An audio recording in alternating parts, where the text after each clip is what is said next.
ஈரானில் ஆட்சி மாற்றத்திற்கான நேரம் வந்துவிட்டதாக அமெரிக்க அதிபர் ட்ரம்ப் தெரிவித்துள்ளார். ஈரானை 37 ஆண்டுகளாக கமேனி ஆட்சி செய்து வரும் நிலையில் ஈரானை வாழ்வதற்கு மோசமான இடமாக கமேனி மாற்றிவிட்டதாகவும் ஈரானில் புதிய தலைமைக்கான நேரம் இது என்று ட்ரம்ப் தெரிவித்துள்ளார். மத்திய கிழக்கு நாடுகளில் ஒன்றான ஈரானில் கடந்த சில வாரங்களாகவே தொடர்ச்சியாக போராட்டங்கள் நடந்து வருகிறது. ஈரானின் உச்ச தலைவரான கமேனி ஆட்சிக்கு எதிரான இந்த போராட்டம் நாளுக்கு நாள் தீவிரமடைந்து வருகிறது. போராட்டத்தை ஒடுக்க ஈரான் அரசும் தீவிர நடவடிக்கைகளை எடுத்து வரும் சூழலில் அங்கு நிலைமை மோசமாகி வருகிறது. இதற்கிடையே ஈரான் போராட்டங்கள் குறித்து அமெரிக்க அதிபர் ட்ரம்ப் சில முக்கிய கருத்துக்களை தெரிவித்துள்ளார். ஈரானின் புதிய தலைமைக்கான நேரம் வந்துவிட்டதாகவும் அங்கு கமேனி ஆட்சி முடிவுக்கு வரப்போவதாகவும் ட்ரம்ப் தெரிவித்தார். மேலும் ஈரான் தலைவர் கடந்த 2 நாட்களுக்கு முன்பு 800க்கும் மேற்பட்டோரை தூக்கிலிட வேண்டாம் என எடுத்த முடிவு சிறந்த முடிவுகளில் ஒன்று என்றும் ட்ரம்ப் குறிப்பிட்டார். ஈரான் தலைமை அடக்குமுறை மற்றும் வன்முறையை நம்பியே நாட்டை ஆட்சி செய்வதாக ட்ரம்ப் வாதிட்டார்.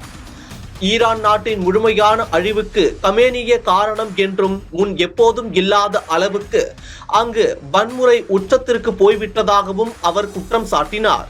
அவர் மேலும் கூறுகையில், ஒரு நாடு மிக மோசமாக செயல்பட்டாலும் அந்நாட்டின் தலைமை நாட்டை முறையாக நிர்வகிப்பதில் கவனம் செலுத்த வேண்டும். அமெரிக்காவில் நான் செய்வது போல அதை விட்டுவிட்டு பல ஆயிரம் பேரை கொன்று கட்டுப்பாட்டை தக்க வைக்க கூடாது.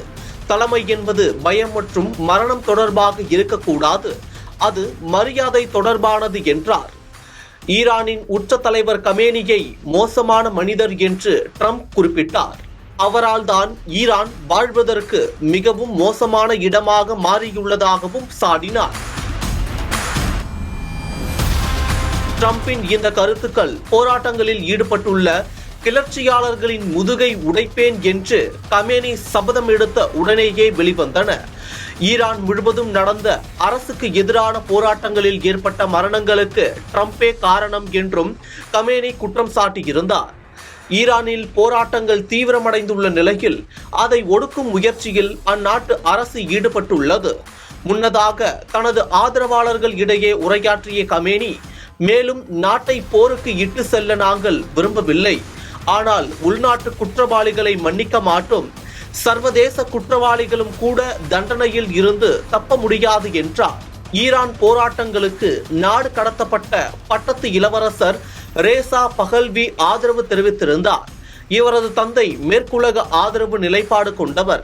1979ஆம் ஆண்டு இஸ்லாமிய புரட்சியின் போது நாட்டை விட்டு தப்பியோடியவர். இப்போது போராட்டங்கள் வெடித்துள்ள நிலையில் பஹல்வி மீண்டும் ஈரானை வழிநடத்த வேண்டும் என்ற குரல்களும் அதிகரித்துள்ளது என்பது குறிப்பிடத்தக்கது.